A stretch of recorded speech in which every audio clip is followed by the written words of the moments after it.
아니면 정말 눈 뜨고 코가 베일 수 있어요. 이 할리백스에서 중고차를 사는 난 정보가 너무 없는 거예요. 어떻게 해서든 정보를 드려야겠다. 텍스 혜택을 맞으실 수도 있어요. 미리 알고 계시면 당황하시지 않으니까 요거 세 가지만 주면은 차량 등록을 하고 번호판을 받을 수가 있어요. 안녕. 저희가 드디어 차를 샀습니다. 예! 그동안 뚜벅이로 다니느라고 나름 좀 힘들었던 것 같아요. 왜냐면 여기가 버스가 자주 있지 않고 교통이 그렇게 편리한 편은 아닌 것 같아서 차로 뭐 한 15분? 뭐 이 정도 갈 수 있는 거리를 한 1시간 10분 뭐 이렇게 걸리기도 하고 꽤 그 버스 간격도 길고 그래서 좀 힘들었던 것 같아요. 그래서 저희도 고민을 하다가 차를 중고로 샀습니다. 그런데 저희가 이제 중고차를 사려고 절차가 어떻게 되지? 이런 과정들을 찾아보는데 이 할리백스에서 중고차를 사는 과정, 절차, 어떤 과정을 해야 되는지 난 정보가 너무 없는 거예요. 그래가지고 이거는 어떻게 해서든 정보를 드려야겠다 정리를 해서 그래가지고 이렇게 영상을 준비하게 됐습니다. 그래서 일단은 차를 구매해서 어떻게 등록을 하고 또 필요한 절차는 뭐고 필요한 서류들은 뭐고 이런 게 뭔지 조금 하나씩 스텝 바이 스텝으로 알려드리려고 해요. 그리고 여기서 일단 노바스코샤가 텍스가 15%잖아요. 근데 개인 간 거래로 구매를 할 시에 내가 산 금액보다 텍스를 훨씬 더 많이 내야 될 수도 있는 상황이 있더라고요. 그래서 정말 당황스러운 일이 발생할 수 있기 때문에 그거에 대해서도 좀 알려드리고 미리 알고 계시면 당황하시지 않을 테니까 그런 과정 텍스에 대해서도 좀 말씀을 드리려고 합니다. 아니면 정말 눈 뜨고 코가 베일 수 있어요. 그래서 일단 첫 번째 스텝으로는 차를 찾는 방법입니다. 보통 이제 뭐 딜러샵에서 중고차를 살 경우에는 딜러샵을 가서 구매하시면 되겠죠. 그런데 저희 같은 경우는 딜러샵에서 하지 않고 개인 간 거래로 하기를 원했기 때문에 여러 사이트에서 차를 찾아봤는데 우선 간단하게는 키지지. 이 노바스코샤는 밴쿠버에 비해서 키지지를 이용을 되게 많이 하는 것 같지 않아? 밴쿠버는 오히려 그 키지지보다는 크레이글리스트를 훨씬 더 많이 했고 옛날 우리 BCG에서 차 살 때도 크레이글리스트에서 많이 찾았잖아, 그치? 그런데 여기는 크레이글리스트는 매물이 그렇게 많이 없고 집을 렌트할 때도 마찬가지고 그렇게 많이 이용하지 않는 것 같아요. 그래서 이 노바스코샤는 일단 키지지가 되게 활성화되어 있다. 그래서 유즈카가 되게 많아요.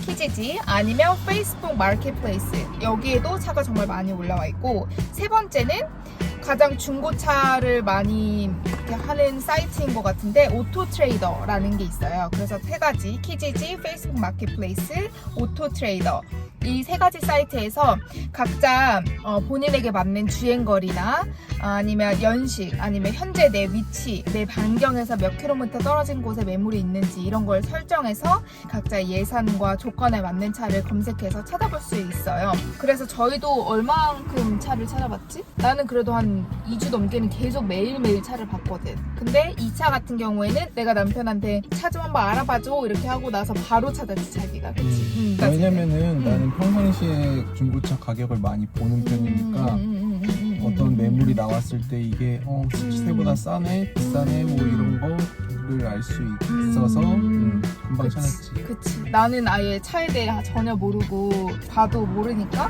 근데 만약에 남편처럼 차를 좀 잘 알고 계시고 중고차 시세나 이런 것도 좀 알고 계시면 그래도 비교적 금방 찾지 않으실까. 지인분께서는 노바스코샤에는 사람이 많이 없어서 그렇게 중고차 매물이 많지 않다 하시는데 저희가 생각했을 때는 매물이 꽤 많지 않았어? 매물 괜찮았어. 뭐 밴쿠버처럼 엄청 많지는 않지만 그래도 생각보다는 많았고 고를 수 있는 환경이었고 한 내가 예를 들어서 뭐 2020년 소나타를 예를 들면 난 솔직히 한두 대 정도 나와 있을 거라 생각했는데 그렇지 않고 되게 많더라고. 그래서 정말 가격도 천차만별이고 뭐 주행거리도 뭐 그런 이력도 천차만별이기 때문에 잘 찾아보시면 충분히 사주실 수 있을 것 같아요. 굳이 딜러샵 가지 않으시고도. 그렇게 해서 내가 만약에 원하는 차를 찾았어. 그럼 이제 그 차주한테 연락을 해야겠죠. 거기 나와 있는 번호로. 스텝 2, 차량을 직접 확인을 하고 이제 구매 의사가 확정이 되면 다시 만날 약속을 이제 차주하고 잡는 거예요. 이렇게 하거나 아니면 그날 내가 차를 바로 확인하고 바로 차를 구매하고 싶다 이러시면 어세스 앞에서 그냥 바로 차주랑 만나길 약속을 하셔도 괜찮으세요. 그런데 저희는 차량 확인을 먼저 하고 나서 어세스 앞에서 다시 만나는 날을 또 따로 잡는 걸 추천드려요. 왜냐하면 어세스에 가서 이제 차량 등록을 하기 전에 미리 해야 될 좀 절차들이 있거든요. 그건 이제 다음 스텝에서 말씀드릴 건데 여러 가지 미리 좀 준비를 해야 되는 서류나 과정들이 있기 때문에 차량을 확인하고 나서 다른 날 다시 어세스 앞에서 만나서 거래를 하시는 거를 저는 추천을 드리고 있어요. 저희도 실제로 그렇게 했고 그게 생각보다 좀 바로 그렇게 차를 사는 게 쉬운 건 아니더라고요. 왜냐하면 저희가 BC주에서 이제 처음 BC주로 와서 그때도 중고차를 샀었는데 그때는 이제 어세스 같은 차량 등록이나 운전면허증 교환이나 이런 거를 하는 그 BC의 ICBC라는 기관 앞에서 바로 차주와 만나서 차 상태 확인하고 그 자리에서 바로 이제 구매를 하고 등록을 했거든요. 근데 그게 BC주에서는 가능해요. 왜냐면 ICBC라는 그 기관에서 자동차 보험까지 같이 하기 때문에 거기서 바로 차량 등록하면서 보험 등록하고 바로 이제 운전을 하고 갈 수가 있는 시스템인데 이 노바스코샤 같은 경우에는 이 어세스라는 그런 차량 등록이나 뭐 운전면허 시험이나 운전면허증 발급이나 이런 걸 드라이브에 관련된 요런 어세스라는 기관이 자동차 보험을 관할하지 않더라고요. 그래서 그날부터 바로 운전을 할 수 없을 수도 있어요. 그래서 저희는 다른 날 다시 만나는 것을 추천드려요. 자, 그러면 이렇게 차량을 확인하고 내가 구매 의사가 결정됐다 하면 스텝 3, 차량 구매하기 전에 미리 해야 될 것들을 이제 스텝 3에서 해야 되는데 두 가지가 크게 있어요. 첫 번째는 아까 앞전에서도 말씀드렸다시피 자동차 보험을 가입을 하는 거예요. NS주 같은 경우에는 한국처럼 그냥 그 보험 회사들이 있더라고요.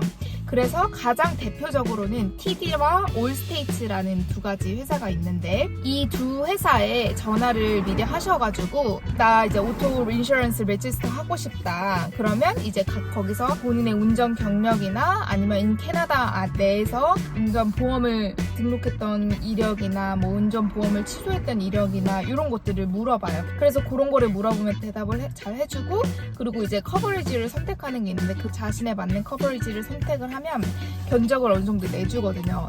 TD와 그 올스테이츠 뭐 또 다른 보험회사들 기타 등등에 전화를 해보셔서 미리 보험을 들고 가셔야 해요. 근데 여기서는 내가 할 말이 있는 게 나도 많이 알아봤기 때문에 꿀팁이 있는데 일단 그냥 무턱대고 전화로 하면은 사실 모르는 것도 많고 그쪽에서 알아서 해주기 때문에 좀 어느 정도 알고 해야 되는데 뭐 아는 것도 사실 뭐 크게 어렵진 않고 일단 대표적으로 TD랑 올스테이트이 있는데 올스테이트를 많이 한다고 하는 이유가 올스테이트는 한국 경력을 봐주고 TD는 한국 경력을 안 봐준다고 하더라고요. 근데 똑같은 캐나다 경력만 있으면 한국 경력을 굳이 넣지 않아도 되는 사람이면 사실 TD가 더 싼데 한국 경력까지 인정해주는 데는 올스테이트 이 돼서 한국 경력이 좀 기신 분들은 올스테이트로 하시는 게 조금 더 편할 거고 그리고 그거를 무작정 전화를 하시기 전에 일단은 인터넷 사이트에서 질문들이 쫙 나와 있고 뭐 질문도 크게 어렵지 않고 만약에 모르는 거 있으면은 번역기 돌려보면 되니까 그거 하면서 쭉쭉쭉 맞는 질문하고 이제 내 경력이랑 이제 운전면허증 번호 이 정도 넣고 차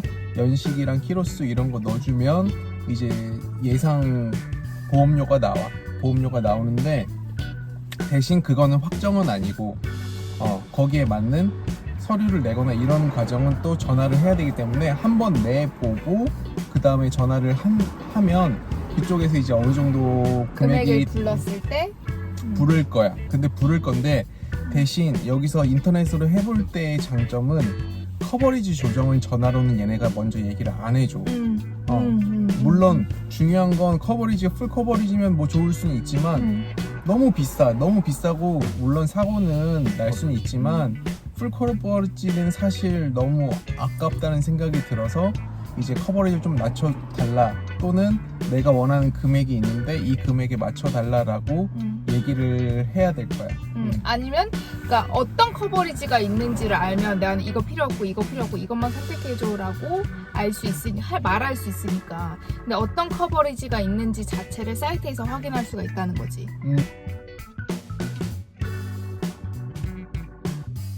보통 기본적으로 이제 돼 있는 거는 대물이랑 대인 사고 났을 때 이런 거는 기본적으로 어느 선에 똑같이 있는데 이제 한국이랑 똑같이 자차를 넣을 거냐 또는 자차를 얼마큼 넣을 거냐 그런 나머지 세부 옵션들은 사실 안 넣어도 되고 넣어도 되는 항목이라서 그거는 좀 따져보고 하면은 그래도 월에 좀 많이 아낄 수 있는 것 같아요.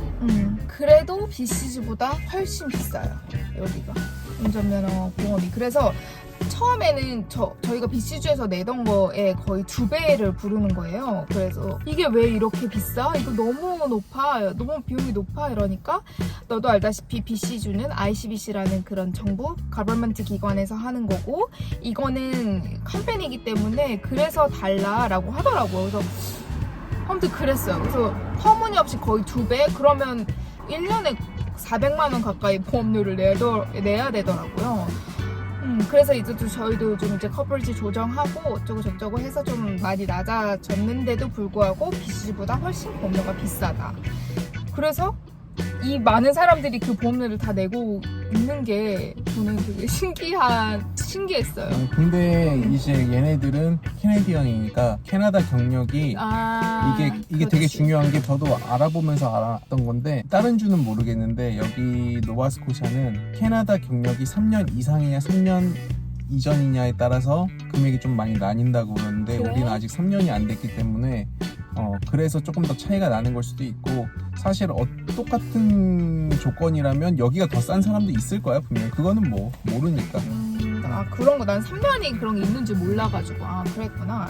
그래서 일단 어세스에 차량 등록을 하러 가기 전에 그 자동차 보험을 미리 들고 가셔야 돼요. 왜냐하면 이 자동차 보험이 있어야지만 이 드라이빙 플레이트 번호판을 발급을 해줘요. 번호판 자체가 없으면은 운전이 안 되기 때문에 그날 차량을 구매하고 어쨌든 이 차를 끌고 가야 되는 거기 때문에 꼭 보험을 들고 가셔야 돼요. 이 보험이 없으면 플레이트를 주지 않더라고요. 그래서 그냥 보험을 들고 그럼 이메일로 서류들을 보험회사에서 보내주면 그냥 그 어세스 창구 직원한테 보여주면 알아서 자기네들이 입력을 하더라고요. 그래서 일단 보험을 들어야 된다. 그리고 두 번째로는 MVI 기간을 체크하는 거예요. MVI라는 게 그냥 쉽게 말하면 이 차가 도로에서 굴러다녀도 되는지 안 되는지에 대한 허가를 말하는 스티커고 그 스티커가 중고차 같은 경우는 2년에 한 번씩 리뉴얼을 해야 되고 신차 같은 경우에는 3년에 한 번씩 리뉴얼을 해야 된다고 알고 있어서 차를 이렇게 중고차로 살 때 같을 때는 그거 한번 확인해 보면 인스펙션 안 받아도 되니까. 노바스코샤는 모든 차들이 인스펙션을 받아야 된대요. 그게 여기 법인가 봐요. 그래서 1년에 한 번씩 이제 정비소에 가서 인스펙션을 받은 다음에 이 차가 주행이 가능한지 아니면 뭐 위험 요소가 있는지 그거를 정비를 받고 나서 또 그 유효한 기간을 주거든요. 그러면 차량 앞에 붙일 수 있는 MVI 스티커를 줘요. 그러면 이 차량이 MVI 그 기간이 남아있는지 기간이 안 남아있다면 등록하기 전에 정비소 가서 MVI를 다시 리뉴하고 가야 돼요. 그래서 일단 두 번째로는 MVI 기간을 체크를 해야 된다. 그렇게 스텝 3에서는 보험을 미리 들고 가셔라. 그리고 MVI 기간을 체크해라. 이렇게. 그 다음에 스텝 4.